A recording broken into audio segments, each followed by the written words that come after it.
charging your camera doorbell battery. Some models will have a screw on the underside. This will be a small Phillips. Undo this. It will not come out fully as it is a retaining screw. Next, get a flat blade screwdriver and slide the slider to the right. Then push the tab at the back towards the wall while sliding the doorbell up and then towards you. You will then be able to pull the battery away from the doorbell.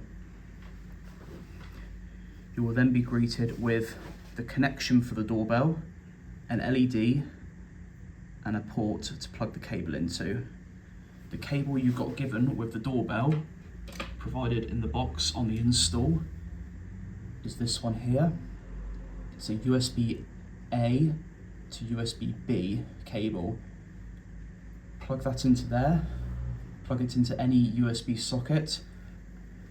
It will be a solid orange light whilst charging and turn to solid green when fully charged.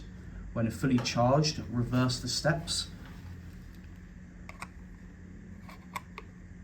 Plug the battery back into the doorbell. Put the doorbell back on the back plate. Slide down and slide the slider to the left, remembering to do up the screw if that is your model.